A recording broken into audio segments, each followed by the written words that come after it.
Não se esqueça de se inscrever no canal e de ativar o sino das notificações, para não perder nenhum dos lançamentos futuros do Mundo de Gelo e Fogo. E se aprecia o conteúdo do canal e deseja contribuir de forma mais direta com o seu crescimento, considere tornar-se parte do nosso clube de membros, onde você terá acesso a benefícios exclusivos como acesso antecipado a vídeos futuros, alguns vídeos extras para membros e um canal de comunicação direto comigo para sugerir novos temas. O link para o clube de membros, bem como os de todas as minhas redes sociais, estarão disponíveis na descrição abaixo.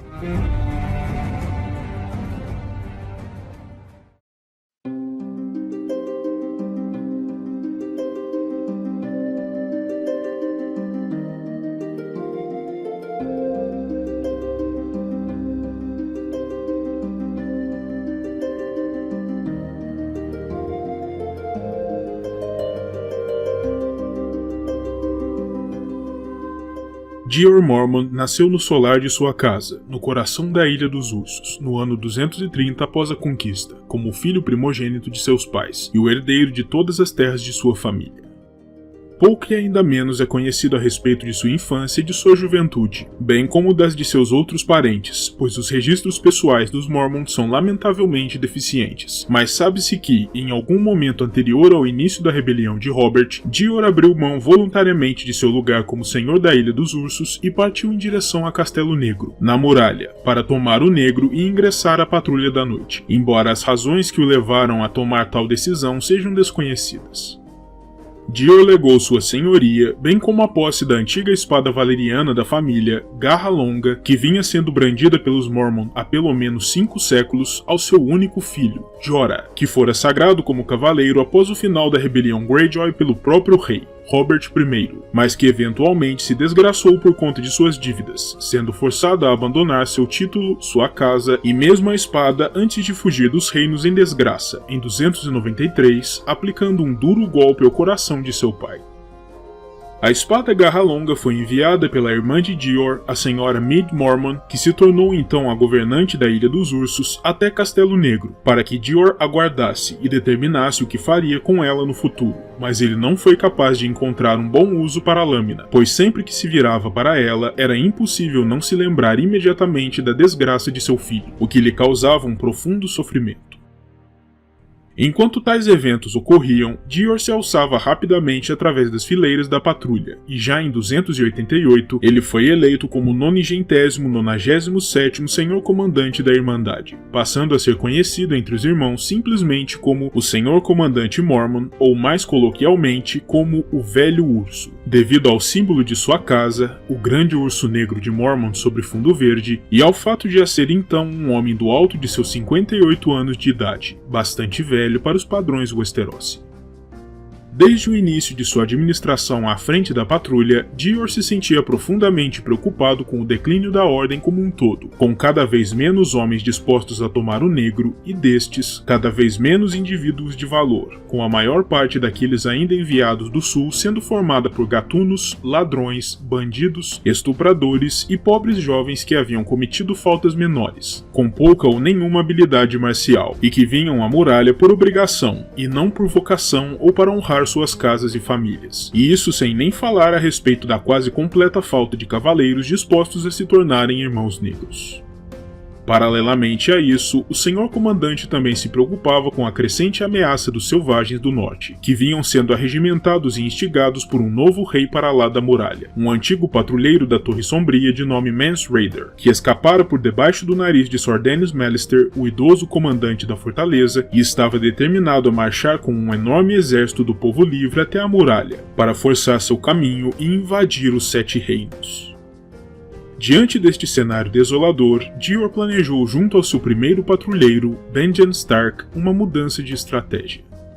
Ao invés de lançar patrulhas regulares, como havia feito seu antecessor, o Senhor Comandante Corgyle, Jeor planejou junto a Benjen um sistema de patrulhas inconstantes, com cronograma variável, como forma de compensar a falta de efetivo com uma maior chance de pegar o inimigo desprevenido, já que patrulhas com dias e horários fixos seriam muito mais fáceis de se caçar e, eventualmente, exterminar, tornando a patrulha completamente cega e inoperante. Além disso, Lord Mormont também passou a enviar guarnições para ocupar um dos 16 castelos que se encontravam então abandonados pelo período de uma quinzena ou uma volta de lua, também de forma esporádica e aparentemente aleatória, para que os selvagens nunca soubessem bem onde poderiam escalar a muralha sob o risco de se depararem com uma patrulha enviada de um castelo que pensavam estar vazio há décadas. Tais medidas aumentaram a efetividade dos patrulheiros e colocaram os saqueadores e os batedores selvagens em alerta, mas no final das contas seriam apenas uma medida paliativa, e Mormont sabia bem disso. Os anos se passaram, e Dior lentamente sentiu em seu âmago as pressões de seu cargo, e sua aparência deixava isso transparecer. Durante o início dos eventos das crônicas, o Senhor Comandante já conta 68 dias de seu nome, e apesar da idade avançada e dos traços bem evidentes de sua condição de velhice, ele ainda assim era um homem de presença impositiva, que inspirava respeito e uma saudável dose de temor em seus comandados. Ele contava com ombros largos e postura relativamente ereta, e em seu rosto envergava sempre uma expressão severa e dura. Todos os cabelos do topo de sua cabeça já haviam caído, mas em compensação, Dior ostentava uma longa e grumosa barba branco-acinzentada, que lhe rendia certo ar de sabedoria para além de ferocidade. Os homens da patrulha enxergavam no velho urso um líder resoluto, forte e decidido, destemido em face do perigo e da adversidade e nunca vacilante diante das escolhas mais complexas, tornando-o em um homem ao qual tinham prazer em seguir. Nenhum dos irmãos negros ousava questionar sua autoridade como líder supremo da ordem, e nem mesmo aqueles que não o tinham em alta conta jamais ousavam demonstrar abertamente seus sentimentos de antagonismo, pois a ira do Senhor Comandante sempre fora terrível de se contemplar. Nos idos de 298 após a conquista, mudanças drásticas precisavam acontecer na muralha, em pouco tempo, sob o risco de o reino inteiro perecer diante dos inimigos que se acumulavam no norte, e a cadeia de eventos que traria tais mudanças se iniciou com a chegada de uma nova leva de rapazes prontos a tomar o negro, acompanhada de um visitante inusitado. O jovem recruta que mais chamou a atenção do velho urso logo de cara foi Jon Snow, o filho bastardo de Lord Stark, e por isso mesmo, quando chegou o momento de direcionar os novatos às suas respectivas ordens, Mormont determinou que Jon fosse feito um intendente, o que parecia contraintuitivo a princípio, dada sua alta perícia nas armas, na equitação e em outros atributos muito úteis a qualquer patrulheiro e sua pouca inclinação aos trabalhos cotidianos de manutenção da patrulha, mas com um propósito maior por trás. Dior desejava que o jovem estivesse ao seu lado dia e noite, para treiná-lo e moldá-lo, para que quando o momento certo chegasse, Snow pudesse sucedê-lo como novo Senhor Comandante, ainda que a escolha final recaísse sobre a vontade dos irmãos, pois Mormont enxergava enorme potencial em Snow, e acreditava que, com o tempo, todos os outros irmãos em Castelo Negro o enxergariam também. A princípio, Snow não se mostrou agradado com o papel que lhe cabia, pois naturalmente desejava ser feito patrulheiro, para que pudesse acompanhar seu tio e viver grandes aventuras para além da muralha, mas Mormont sabia bem que, no momento certo, o rapaz compreenderia sua indicação e faria bem o seu dever. Para além de Snow e dos outros rapazes recém-chegados, a muralha também foi visitada por ninguém menos do que o irmão anão da própria rainha, Tyrion Lannister, e Mormont, que nunca fora nenhum tolo, se aproveitou de tal fato para pedir que o Lannister intercedesse junto aos seus poderosos parentes na corte e no ocidente, em favor da patrulha. Quando ambos se encontravam cara a cara, Lord Mormont disse: "Sua irmã senta-se ao lado do rei. Seu irmão é um grande cavaleiro e seu pai o senhor mais poderoso dos 7 reinos. Fale-lhes em nosso nome, a respeito de nossas necessidades. O senhor as viu com seus próprios olhos. A patrulha da noite está morrendo. Nossa força é agora de menos de 1000 homens. 600 aqui, 200 na Torre Sombria e ainda menos em Atalaia Leste. E só um escasso terço desses homens está pronto para o combate. A muralha tem um comprimento de 100 léguas. Pense nisso. Se um ataque vier, tenho 3 homens para defender cada légua da muralha. Daqui a 2 anos, farei 70. Estou demasiado velho e cansado para o fardo que carrego, mas, se o entregar, quem o assumirá? Alliser Thorne? Bolton Marsh?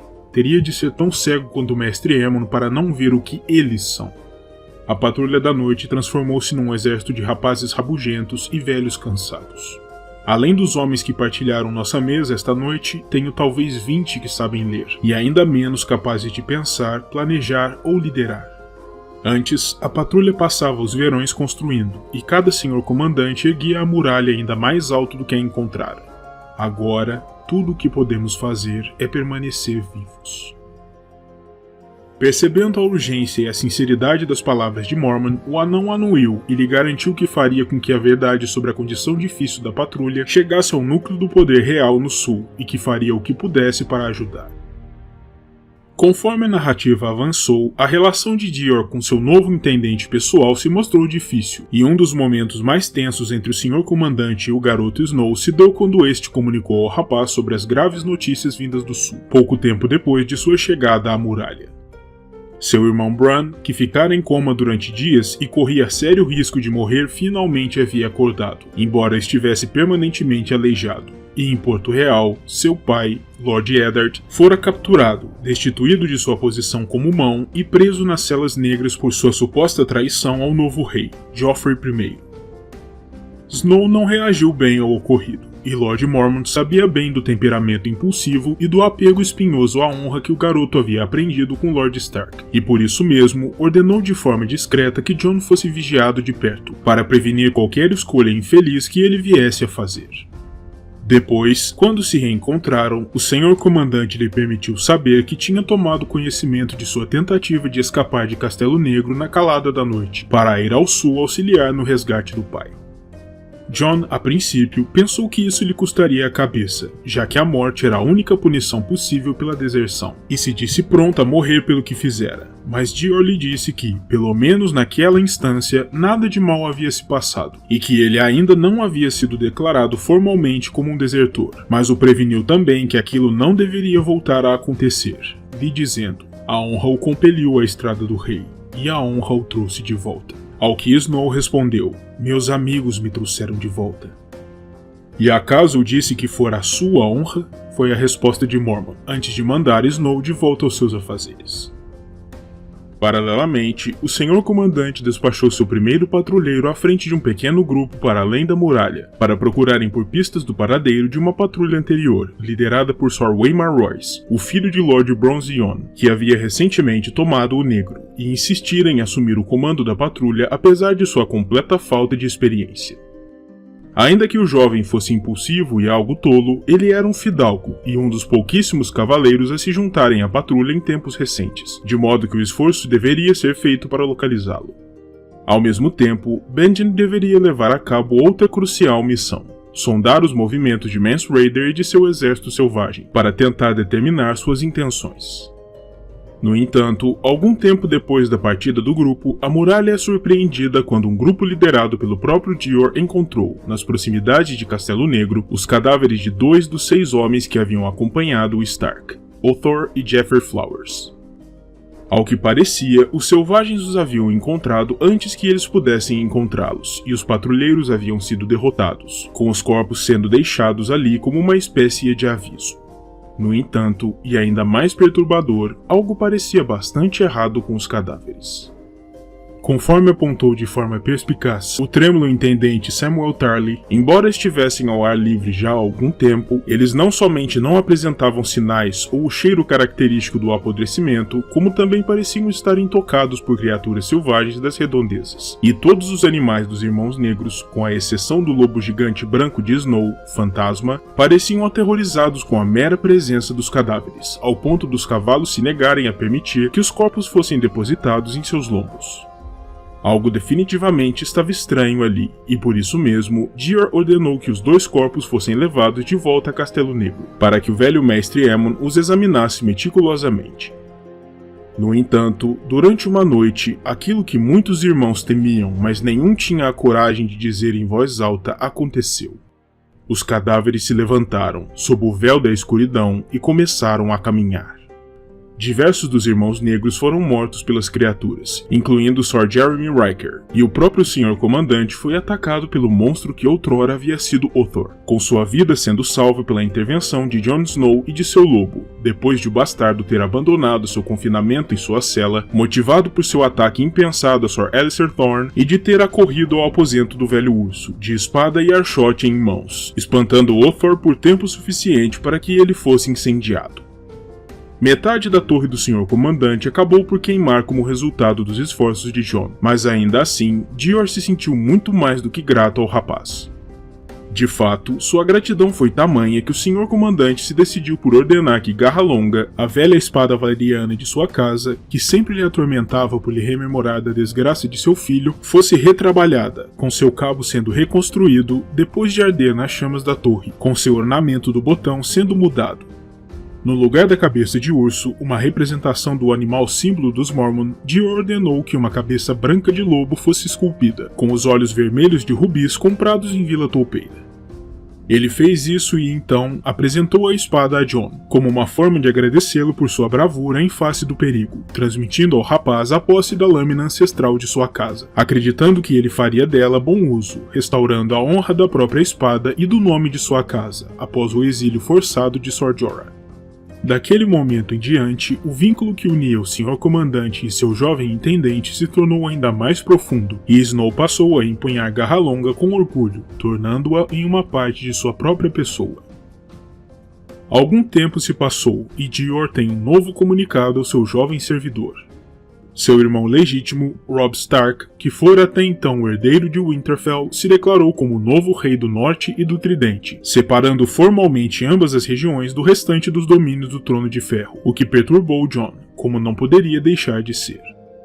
O Senhor Comandante o advertiu de que, independente do que acontecesse ao seu irmão no sul, a luta de Jon se encontrava agora ali, na muralha, na defesa dos reinos dos homens contra o que se aproximava pelas profundezas da Floresta Assombrada, e que as disputas dos reis e lordes do sul nada tinham a ver com isso, e Jon lhe garantiu que ele cumpriria seu dever.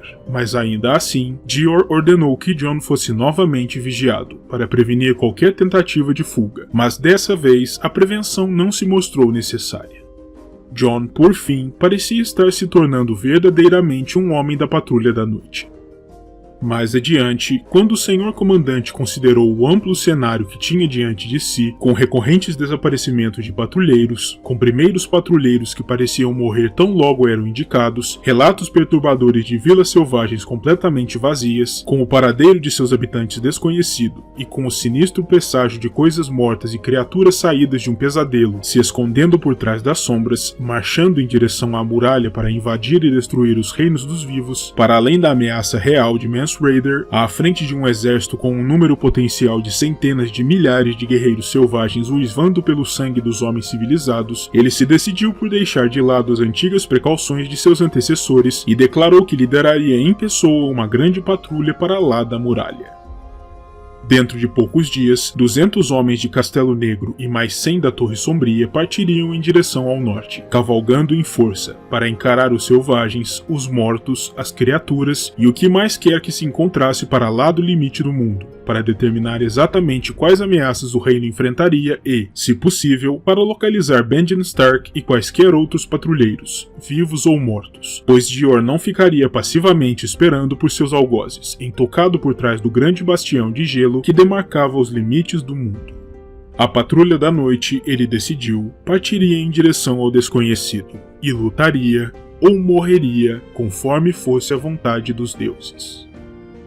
Tempos depois, quando a grande patrulha de 200 irmãos atinge a fortaleza de Craster, depois de ter passado por diversas aldeias selvagens abandonadas, Dior ouve dos lábios do próprio selvagem a confirmação de que todo o povo livre estava se reunindo ao rei para lá da muralha bem ao norte, no entorno das presas de gelo, e que de lá, toda a grande força reunida por Rayder marcharia em direção ao sul, para atacar a muralha e abrir caminho para sua invasão dos reinos.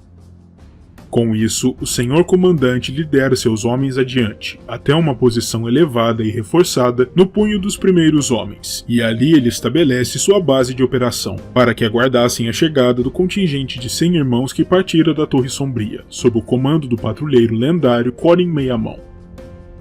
Enquanto aguarda por sua chegada, Dior conferencia com seus comandantes, planejando seus próximos passos e a forma como pretendem parar ou ao menos atrasar o avanço dos selvagens, para dar aos irmãos que ficaram na muralha tempo suficiente para se entrincheirarem e para se prepararem para resistir ao ataque. Quando o Meia-Mão e seus homens finalmente atingem o punho, o Senhor Comandante envia 3 patrulhas avançadas para bater o caminho adiante e determinar a posição exata, a disposição e os movimentos dos selvagens. E em uma destas, ele envia Jon Snow, juntamente com o Meia-Mão, até o Passo dos Guinchos, o caminho que a grande tropa selvagem usará antes de atingir o punho, onde a patrulha estará à sua espera. No entanto, enquanto o velho urso e seus homens aguardavam pelo retorno do grupo do Meia-Mão, sua posição fortificada foi pega por uma terrível tempestade de gelo em meio à escuridão, e com tal escuridão vieram as criaturas. Eles foram atacados por um grande número de lacaios dos outros, acompanhados de montarias, predadores e até mesmo um urso mortos. E não levou muito tempo até que os irmãos fossem derrotados, com a maior parte sendo massacrada sem misericórdia. Mormont havia se assegurado de que Samwell Tarly enviasse mensagens à muralha contando a respeito do ocorrido, antes da derrota final, e o Senhor Comandante esteve entre os poucos sobreviventes do punho, que marcharam, feridos e assustados, de volta ao sul, parando na fortaleza de Craster para se recuperarem e se reagruparem. Outro dos irmãos sobreviventes do punho foi, surpreendentemente, Samwell Tarly, que teve um encontro com um lacaio dos outros e foi capaz de derrotá-lo com uma lâmina de obsidiana, e comunicou então a Lord Mormont sobre a luta. Por isso, ambos discutem uma nova estratégia para armar cada irmão da patrulha dali em diante com uma dessas lâminas, para que todos fossem capazes de fazer frente de maneira eficiente aos mortos. Nesse sentido, e sobre o fato de a patrulha ter se esquecido durante tanto tempo da eficiência do vidro de dragão contra o ancestral inimigo, disse Dior a Samwell: "Nós não sabíamos, mas certa vez devemos ter sabido. A patrulha da noite se esqueceu de seu verdadeiro propósito, Tarly. Você não constrói uma muralha com 200 metros de altura para impedir selvagens vestidos em pele de raptar mulheres.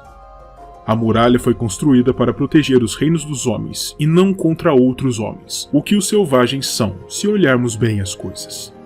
Muitos anos, Tarly, muitas centenas e milhares de anos.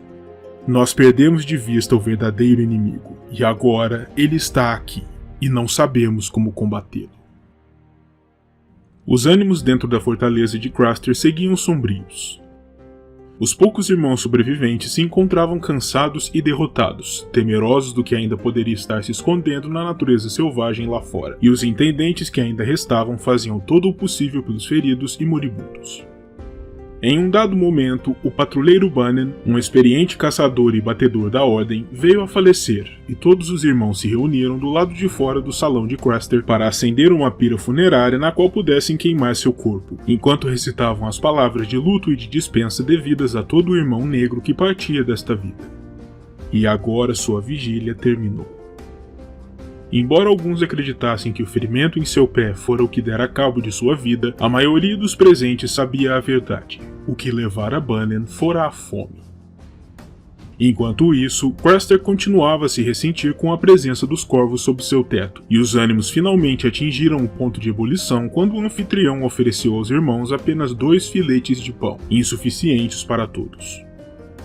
Isso levou alguns dos irmãos mais exaltados a insinuarem que Craster tinha alimentos escondidos deles, e quando o selvagem respondeu, irado, que já lhes dava o suficiente e de que tinha suas mulheres para alimentar, Dior se pôs de pé, mandando que seus subordinados se calassem e fossem gratos pelo que receberam, e foi aí que sua autoridade começou a vacilar. A princípio, os irmãos obedeceram suas ordens, mas a fome enfim acabou por lhes dar a coragem de que necessitavam para desafiar seu oficial supremo. Homens indisciplinados como Lark, Dirk e Ulmer se amotinaram, fartos dos insultos e do jeito sovina do selvagem, chamando-o de bastardo, o que forçou Craster a partir para o ataque, apenas para ter sua garganta aberta por Dirk.